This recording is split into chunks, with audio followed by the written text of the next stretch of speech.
Hey everyone, welcome to the Guiding You Forward podcast presented by Mountain America Credit Union, where we talk about all things financial related. And today we're also going to talk about fitness. And thankfully we have Brittney Stevens with us. Hi, Brittney. Hi, how are you? So good. And we are so glad that you're with us today. I am so happy to be here. Thanks for having me. Yes, absolutely. So obviously on the Guiding You Forward podcast, we talk a lot about finances, right? But we're excited to flip the coin a little bit and talk about how our financial fitness can be affected by our physical fitness. So what are your thoughts on that? Obviously everything's interrelated, but specifically, how does our physical fitness affect our financial fitness? Well, if you're physically fit, you have better decision-making skills. You're more productive. You have a great attitude, less likely to have chronic diseases. You're less tired. So I feel like if you have your health in line and it has become a priority for you, you probably have your financial wellness in line as well. So I think they both go hand in hand for sure. Awesome. Very, very cool. So when we're talking about physical health, it's towards the first of the year still. We all love making those, resolutions to save more money and get fit and get out of debt and change the world. Oh, yeah. Talk to me a little bit about change. Why are those New Year's resolutions so hard for all of us to keep? Oh, it's the $1 million question. Yeah, right? Figure this out for us, Brittney. Oh, my goodness. I feel like a lot of people don't have realistic goals.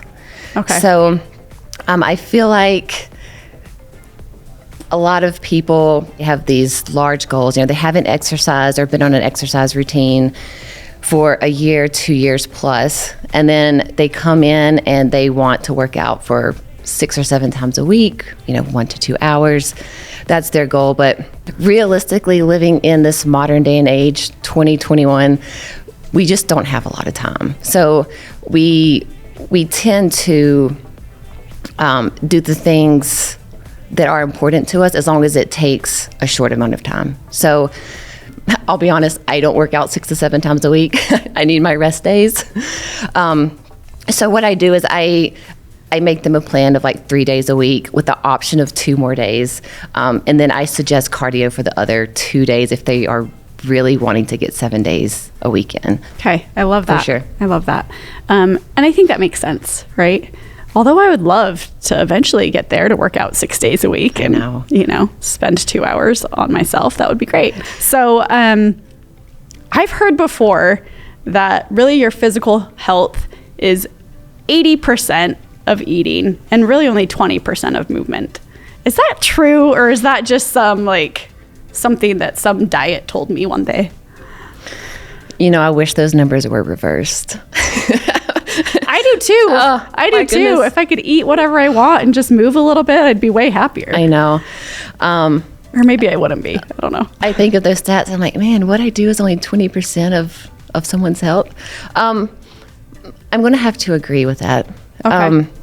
You hear the quotes, abs are made in the kitchen, or you can't out-train a bad diet. Totally true. I wish I could say the exercise was 100% of it.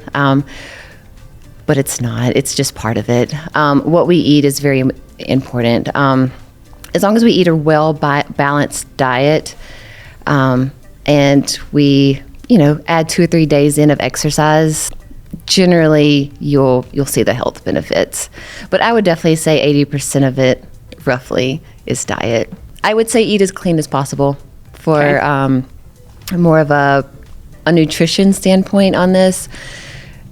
I'm a realist. It is not realistic to eat a grilled chicken breast, brown rice, and vegetables every single meal. I did that for my figure competitions.